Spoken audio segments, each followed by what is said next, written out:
जय श्री कृष्ण। श्रीमद् भागवत गीता अध्याय 14। श्रीमद् भागवत गीता के 14वें अध्याय का महात्म्य। श्री महादेव जी कहते हैं, पार्वती, अब मैं भव बंधन से छुटकारा पाने के साधन भूत 14वें अध्याय का महात्म्य बतलाता हूँ। तुम ध्यान देकर सुनो। सिंगलक द्वीप में विक्रम बेताल नामक एक राजा थे जो सिंह के समान पराक्रमी और कलाओं के भंडार थे। एक दिन वे शिकार खेलने के लिए उत्सुक होकर राजकुमारों सहित 2 कुत्तियों को साथ लिए वन में गए। वहां पहुंचने पर उन्होंने तीव्र गति से भागते हुए खरगोश के पीछे अपनी कुत्तियां छोड़ दी। उस समय सब प्राणियों के देखते देखते खरगोश इस प्रकार भागने लगा मानो कहीं उड़ गया हो। दौड़ते दौड़ते बहुत थक जाने के कारण वह एक बड़ी खंदक गहरे गड्ढे में गिर पड़ा। गिरने पर भी वह कुत्ते के हाथ नहीं आया और उस स्थान पर जा पहुंचा जहां का वातावरण बहुत ही शांत था। वहाँ हरिण निर्भय होकर सब और वृक्षों की छाया में बैठे रहते थे। बंदर भी अपने आप टूट कर गिरे हुए नारियल के फलों और पके हुए आमों से पूर्ण तृप्त रहते थे। वहाँ सिंह हाथी के बच्चों के साथ खेलते और सांप निडर होकर मोर की पंखों में घुस जाते थे। उस स्थान पर एक आश्रम के भीतर वत्स नामक मुनि रहते थे जो जितेंद्रिय एवं शांत भाव से निरंतर गीता के 14वें अध्याय का पाठ किया करते थे। आश्रम के पास ही वत्स मुनि के किसी शिष्य ने अपना पैर धोया था। ये भी 14वें अध्याय का पाठ करने वाले थे।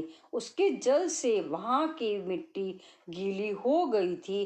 खरगोश का जीवन कुछ शेष था। वह हाफता हुआ आकर उसी कीचड़ में गिर पड़ा। उसके स्पर्श मात्र से ही खरगोश दिव्य विमान पर बैठ कर स्वर्गलोक को चला गया। फिर कुतिया भी उसका पीछा करती हुई आई। वहां उसके शरीर में भी कुछ कीचड़ के छींटे लग गए। फिर भूख प्यास की पीड़ा से रहित हो कुतिया का रूप त्याग कर उसने दिव्यांगना का परमनीय रूप धारण कर लिया और तथा गंधर्वों से सुशोभित दिव्य विमान पर आरूढ़ हो वह भी स्वर्गलोक को चली गई। यह देख मुनि के मेधावी शिष्य स्वगंधर हंसने लगे। उन दोनों के पूर्वजन्मों के वैर का कारण सोचकर उन्हें बड़ा विस्मय हुआ था। उस समय राजा के नेत्र भी आश्चर्य से चकित हो उठे। उन्होंने बड़ी भक्ति के साथ प्रणाम करके पूछा, विप्रवर, नीच योनि में पड़े हुए दोनों प्राणी कुतिया और खरगोश ज्ञानहीन होते हुए भी जो स्वर्ग में चले गए, इसका क्या कारण है? इसकी कथा सुनाइए। शिष्य ने कहा, भूताल इस वन में वत्स नामक ब्राह्मण रहते हैं। वे बड़े जितेंद्रिय महात्मा हैं। गीता के 14वें अध्याय का सदा जप क्या करते हैं। मैं उन्हीं का शिष्य हूँ। मैंने भी ब्रह्म विद्या में विशेषज्ञता प्राप्त की है। गुरु जी की ही भांति मैं भी 14वें अध्याय का प्रतिदिन जप करता हूँ। मेरे पैर धोने की जल में लौटने के कारण यह खरगोश कुतिया के साथ ही स्वर्गलोक को प्राप्त हुआ है। अब मैं अपने हंसने का कारण बताता हूँ। महाराष्ट्र में पदुतक नामक महान नगर है। वहाँ केशव नाम का एक ब्राह्मण रहता था जो कपटी मनुष्य में अग्रण्य था। उसकी स्त्री का नाम विलोबना था।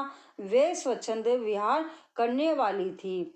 इससे क्रोध में आकर जन्म भर के वैर को याद करके ब्राह्मण ने अपनी स्त्री का वध कर डाला और उसी पाप से उसको खरगोश की योनि में जन्म मिला। ब्राह्मणी भी अपने पाप के कारण कुतिया हुई। श्री महादेव जी कहते हैं, ये सारी कथा सुनकर श्रद्धालु राजा ने गीता के 14वें अध्याय का पाठ आरंभ कर दिया। इससे उन्हें परम गति की प्राप्ति हुई। बोलो जय श्री कृष्ण। श्रीमद् भागवत गीता का 14वां अध्याय। उसके उपरांत श्री कृष्ण भगवान बोले, हे अर्जुन, ज्ञानों में भी अति उत्तम परम ज्ञान को मैं फिर भी तेरे लिए कहूँगा कि जिसको जानकर सब मुनिजन इस संसार से मुक्त होकर परम सिद्धि को प्राप्त हो गए हैं।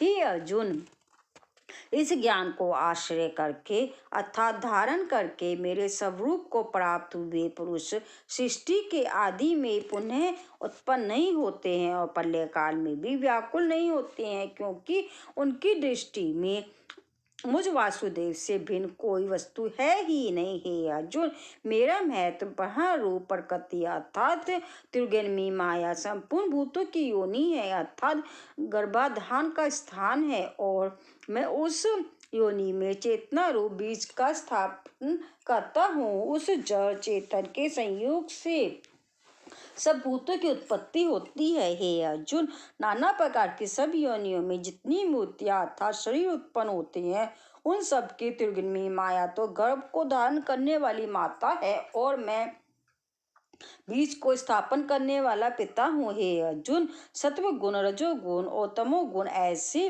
यह प्रकृति से उत्पन्न हुए तीनों गुण इस अविनाशी जीवात्मा को शरीर में बांधते हैं। हे निष्पाप, उन तीनों गुणों में प्रकाश करने वाला निर्विकार सत्व गुण दो निर्मल होने के कारण सुख की आसक्ति से और ज्ञान की आसक्ति से अर्थात ज्ञान के अभिमान से बांधता है। और हे अर्जुन, राग रोग रजोगुण को कामना और आसक्ति से उत्पन्न हुआ जान, वह इस जीवात्मा को कर्मों की और उनके फल की आसक्ति से बांधता है। और हे अर्जुन, श्रद्धेभिमानियों के मोहने वाले तमोगुण को अज्ञान से उत्पन्न हुआ जान, वह सब इस जीवात्मा को प्रमाद, आलस्य और निद्रा के द्वारा बांधता है। क्योंकि हे अर्जुन, सत्वगुण सुख में लगाता है और जो गुण कर्म में लगाता है तथा तमोगुण तो ज्ञान को आच्छाद करके अर्थात ढक के परमात्मा में भी लगाता है।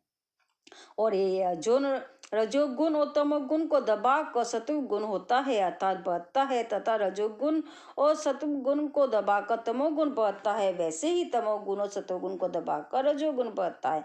इसीलिए जिस काल में इस देह में तथा अंतःकरण और इंद्रियों में चेतनता और बोध शक्ति उत्पन्न होती है, उस काल में ऐसा जानना चाहिए कि सत्वगुण बड़ा है, और ये अर्जुन रजोगुण के बढ़ने पर लोभ और प्रवृत्ति अर्थात संसारिक चेष्टा तथा सब प्रकार के कर्मों का स्वाद बुद्धि से आरंभ एवं अशांति अर्थात मन की चंचलता और विषय भोगों की लालसा, ये सब उत्पन्न होते हैं। तथा यह अर्जुन तमोगुण को बढ़ने पर अंतःकरण और इंद्रियों में अप्रकाश एवं कर्तव्य कर्मों में अप्रवृत्ति और प्रमाद अर्थात व्यर्थ चेष्टा और निद्रादि अंतःकरण की मोहिनी वृत्तियां, यह सब ही उत्पन्न होते हैं। हे अर्जुन, जब यह जीवात्मा सत्व गुण की बुद्धि में मृत्यु को प्राप्त होता है, तब तो उत्तम कर्म करने वालों के मलहरित अर्थात दिव्य स्वर्ग आदि लोगों को प्राप्त होता है। रजोगुण के बढ़ने पर अर्थात जिस काल में रजोगुण पड़ता है, उस काल में मृत्यु को प्राप्त होकर कर्मों की आसक्ति वाले मनुष्य में उत्पन्न होता है, तथा तमोगुण के बढ़ने पर मरा हुआ पुरुष कीट पशु आदि मूल योनियों में उत्पन्न होता है। क्योंकि सात्विक कर्म का तो सात्विक अर्थात सुख ज्ञान और वैराग्य आदि निर्मल फल कहा है, और राजस कर्म का फल दुख एवं तामस कर्म का फल अज्ञान कहा है।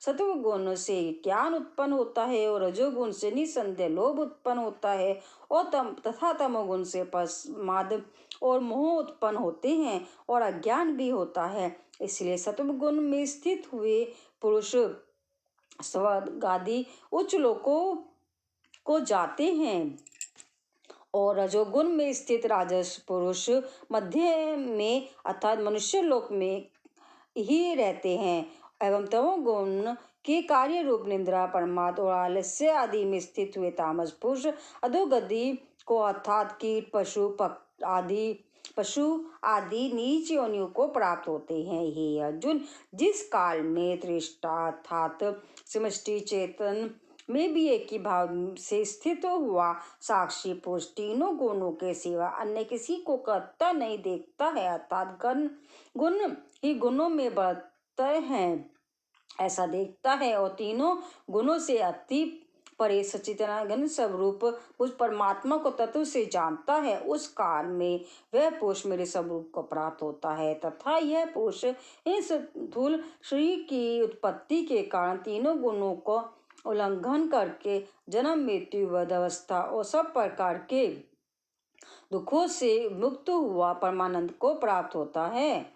इस प्रकार भगवान के रहस्यमय वचनों को सुनकर अर्जुन ने पूछा कि हे पुरुषोत्तम, इन तीनों गुणों से अतीत हुआ पुरुष किन किन लक्षणों से युक्त होता है और किस प्रकार के आचरणों वाला होता है तथा हे प्रभु, मनुष्य किस उपाय से इन तीनों गुणों से अतीत होता है। इस प्रकार अर्जुन के पूछने पर श्री कृष्ण भगवान बोले, हे अर्जुन, जो पुरुष सत्वगुण के कार्य रूप प्रकाश को और रजोगुण के कार्य रूप पर्वती को तथा तमोगुण के कार्य रूप मोह को भी ना तो प्रवृत्त होने पर बुरा समझता है और न निर्वृत्त होने पर उनकी आकांक्षा करता है तथा जो साक्षी के सदस्य स्थित हुआ गुणों के द्वारा विचलित नहीं किया जा सकता और गुण ही गुणों में बढ़ते हैं ऐसा समझता हुआ जो सच्चिदानंद परमात्मा में की भाव से स्थित रहता है एवं उस स्थिति से चलायमान नहीं होता है, जो निरंतर आत्मभाव में स्थित हुआ दुख सुख को समान समझने वाला तथा मिट्टी पत्थर और सुवर्ण में समान भाव वाला और धैर्यवान है तथा जो प्रिय और अप्रिय को बार बार समझता है और अपनी निंदा स्तुति में भी समान भाव वाला है तथा जो मान और अपमान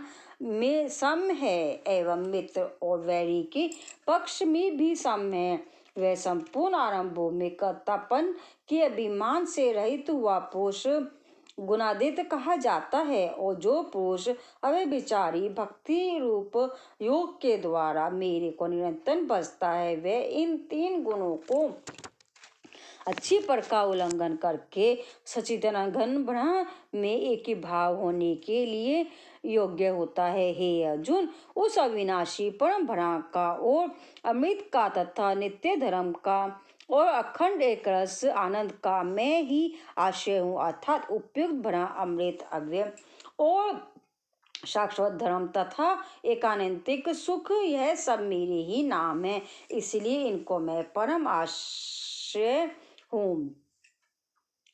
इति श्रीमती भागवत गीता रूपी उपनिषद एवं ब्रह्म विद्या और योग शास्त्र विषयक श्री कृष्ण और अर्जुन के संवाद में गुणत्रयी विभाग योग नामक 14वां अध्याय श्रीमद् भागवत गीता का 14वां अध्याय समाप्त। बोलो जय श्री कृष्ण।